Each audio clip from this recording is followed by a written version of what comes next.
tentang sepak bola. Sebelumnya izinkan kami memperkenalkan diri kami terlebih dahulu. Nama saya Ariel. Nama saya Muhammad Aditya Rafli. Saya Nur Fauzia. Saya Salsakia Satifilza. Saya Salwa Ramadhania. Oke, sambil menunggu, jadi di sini ada pengertian sepak bola yang akan dibacakan oleh Uci Nurul Fauzia.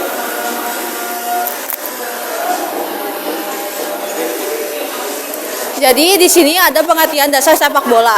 Sepak bola adalah sebuah permainan bola besar yang terdiri dari dua tim yang masing-masing anggotanya ada 11. Mempunyai tujuan utama berupa memasukkan gol di gawang lawan sebanyak-banyaknya dan menjadi pemenangnya. Terdapat juga sejarah singkatnya yang mana pertama kali diciptakan di negeri Cina tepatnya pada 2 sampai 3 sebelum Masehi dan didirikannya Federasi Internasionalnya atau FIFA pada tahun 1904. Oke, selanjutnya ada peraturan sepak bola yang akan dijelaskan oleh Sawa. Peraturan yang pertama, ada gol yang sah. Gol dihitung jika bola melewati garis gawang sepenuhnya tanpa mengenai lengan atau tangan. Yang kedua, peraturan kedua, waktu permainan. Durasi pertandingan adalah 90 menit dibagi menjadi 2 babak 45 menit dengan 15 menit istirahat. Jika imbang setelah 90 menit dapat dilanjutkan dengan adu penalti. Peraturan ketiga adalah jumlah pemain. Setiap tim memiliki 10 pemain, 11 pemain, 10 pemain lapangan dan 1 penjaga gawang. Tim dapat menyediakan hingga 7 pemain cadangan dan melakukan maksimal 3 pergantian pemain. Pemain harus mengenakan peralatan yang sesuai, termasuk sepatu bola, bantalan tulang kering, dan jersey. Penjaga gawang diwajibkan memakai sarung tangan. Yang keempat itu ada peraturan offside, aturan yang melarang pemain berada di belakang. Pemain bertahan terakhir, terutama saat bola dioperkan ke arahnya oleh teman setim. Bagian yang dianggap offside adalah kepala, tangan, badan, dan kaki.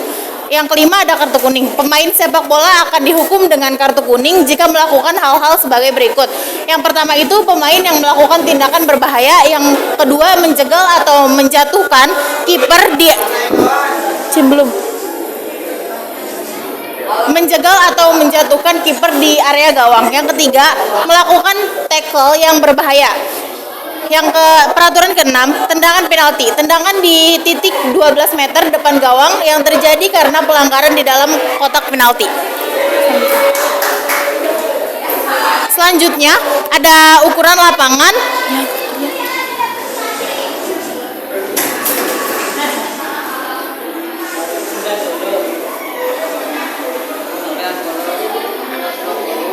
Ukuran lapangannya itu ada 90 dikali 120 meter dan udah. Bolanya itu seberat 410 sampai 450 gram. Sirkumfersnya itu 68 sampai 70 cm. Terima kasih. Selanjutnya ada teknik dasar yang akan dibacakan oleh Salsa. Teknik dasar permainan sepak bola yang pertama yaitu mengiring bola, mengontrol bola dengan bagian kaki sambil bergerak untuk melewati lawan. Yang kedua yaitu mengoper bola atau passing, mengirim bola ke rekan satu tim dengan menggunakan berbagai teknik dasar. Yang ketiga yaitu ada mengoper bola atau shooting. Teknik untuk mencetak gol biasanya menggunakan punggung kaki untuk tendangan kuat. Yang keempat yaitu mengontrol bola atau controlling, mengendalikan bola dengan bagian tubuh selain tangan seperti kaki, dada, atau kepala. Yang kelima yaitu menyundul bola, menggunakan kepala untuk mengarahkan bola atau tendang bola atau menghalau bola. Yang terakhir yaitu menjaga gawang. Teknik yang digunakan untuk kiper biasanya untuk menangkap dan menepis bola agar tidak masuk ke gawang. Selanjutnya ada penjelasan tentang posisi pemain yang akan dijelaskan oleh Aditya Rafli. Di sini ada beberapa posisi pemain di dalam permainan sepak bola. Yang pertama yaitu ada goalkeeper atau GK.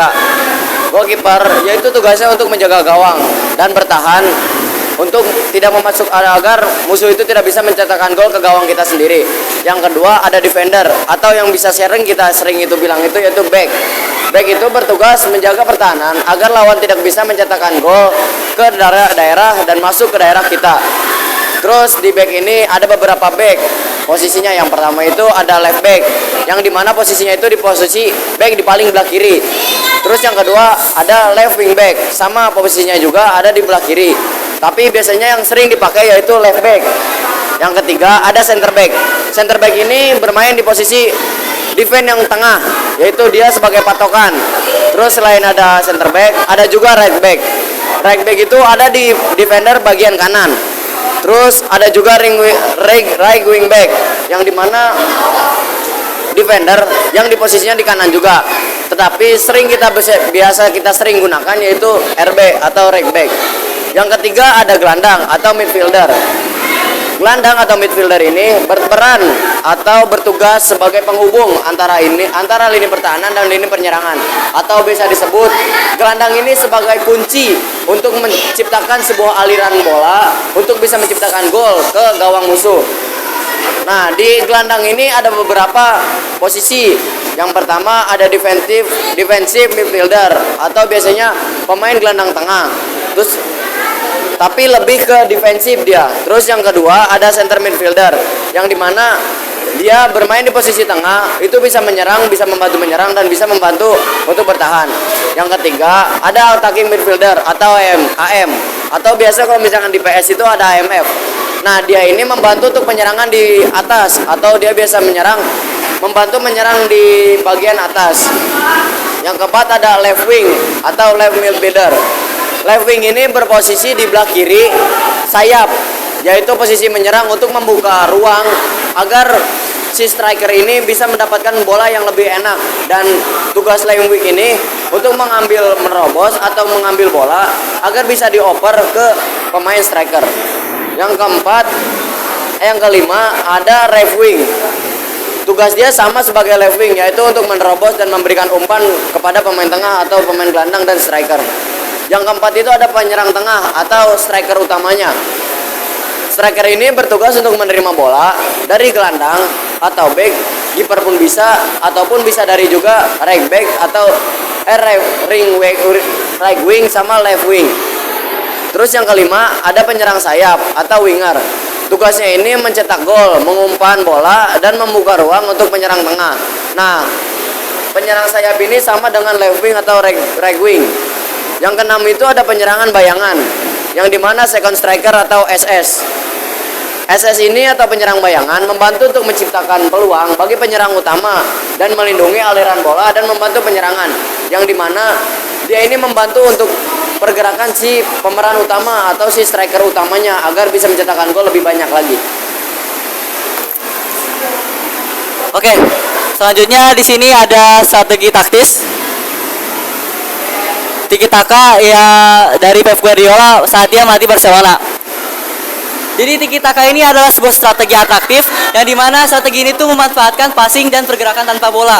Nah, tujuannya apa? Tujuannya untuk memancing pressing ketat dari lawan sehingga tercipta ruang kosong yang bisa dimanfaatkan.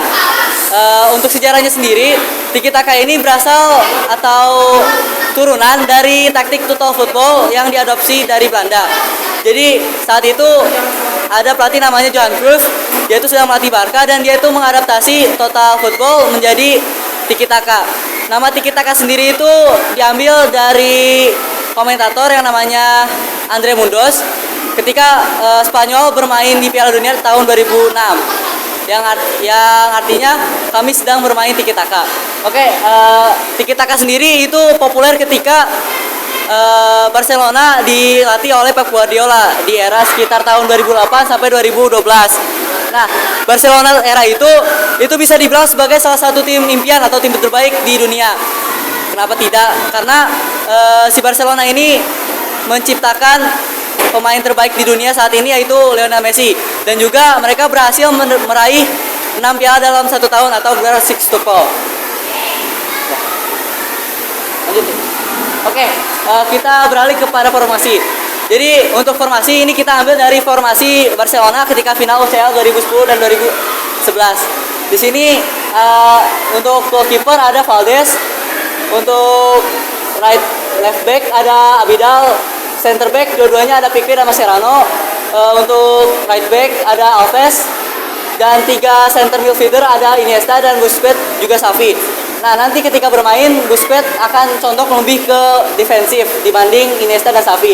Lalu di sini untuk left wing ada Pedro, striker ada Messi, dan right wing ada Villa. Namun ketika permainan Messi akan lebih condong membantu gelandang supaya mereka bisa dapat ruang lebih banyak dalam passing. Dan ketika mereka menyerang, mereka itu lebih memanfaatkan passing antar pemain untuk menciptakan sebuah ruang kosong yang akan dimanfaatkan untuk menciptakan peluang ataupun gol. Nah, biasanya permainan tiki taka juga memanfaatkan ball possession atau penguasaan bola sehingga bisa lebih maksimal dalam permainannya. Lanjut sih. Lalu untuk ketika mereka bertahan, sebenarnya Barcelona ketika bola mereka direbut atau ketika mereka dalam posisi bertahan adalah tim yang bisa dibilang anjlok atau hancur. Itu dibilang sendiri oleh pelatihnya Pep Guardiola. Oleh karena itu ketika mereka bertahan, mereka akan melakukan high pressing ketat selama 6 detik yang membuat pemain lawan itu akan kesulitan bergerak ataupun mencari ruang untuk memberikan passing. Selanjutnya bola tersebut kemudian berusaha diambil oleh pemain Barcelona. Nah, kemudian setelah itu mereka akan langsung melakukan quick counter dengan passing pendek cepat. Lanjut sih. Oke, di sini ketika mereka menyerang dari posisi mereka yang awalnya 4-3-3, mereka akan beralih menjadi 2-3-2-1-2, di mana kedua left back sama right backnya maju untuk melakukan overlap, sedangkan Sergio Busquets lebih ke belakang dan juga Messi lebih ke belakang dan menjadi second striker. Sedangkan kedua winger ini yaitu lebih ke tengah untuk menjadi target dari umpan si left back yang sedang melakukan overlap. Nah, lalu ketika mereka melakukan pertahanan, Barcelona itu akan menerapkan strategi 4-1-2-1-4. 4-1-2-1-2 di mana dengan 4 back, 1 gelandang bertahan, 2 gelandang tengah, 1 IMF dan 2 wing untuk melakukan serangan balik cepat. Ini terakhir. Oke, jadi itu penjelasan dari taktik tiki taka. Meskipun secara penggambaran taktik ini tuh salah satu taktik yang bisa dibilang susah dikalahkan, tapi di sini kita juga telah melakukan riset dan menemukan beberapa kekurangan dari taktik ini. Yang pertama, taktik itu tuh membutuhkan kualitas pemain yang sangat baik. Entah itu dari passingnya, pengambilan keputusannya, atau pergerakan tanpa bolanya itu harus mumpuni. Yang kedua, pemain harus dipaksa konsentrasi penuh sepanjang laga. Dengan pemain yang melakukan umpan terus-menerus, melakukan pergerakan terus-menerus, tentu konsentrasi sangat dibutuhkan di dalamnya. Jadi perlu adanya konsentrasi terus-menerus sepanjang laga. Yang ketiga, tentu taktik ini sangat menguras stamina pemain karena mereka harus berpindah dari satu posisi ke posisi lain dengan sangat cepat. Yang terakhir, yang keempat ada disiplin ketat. Mereka itu harus benar-benar disiplin dari dalam passing, pergerakan tanpa bola. Bahkan ketika bola mereka diambil, mereka itu harus disiplin melakukan pressing agar bola dapat diambil kembali. Lalu yang terakhir, strategi counter attack dan zone defense. Barcelona itu pernah dikalahkan oleh Chelsea-nya Jose Mourinho yang menggunakan taktik parkir bus. Nah, mereka itu menggunakan zone defense di mana mereka bukan menutup orangnya tapi menutup jalur passing sehingga passing dari pemain Barcelona itu gagal. Lalu Barcelona itu juga mudah dikonter oleh counter attack. Counter attack yang cepat membuat pertahanan Barcelona kewalahan sehingga gol dari lawan pun bisa terjadi. Cukup sekian. 1, 2, 3. Cukup sekian presentasi dari kelompok kami. Kurang lebihnya mohon maaf. Wassalamualaikum warahmatullahi wabarakatuh.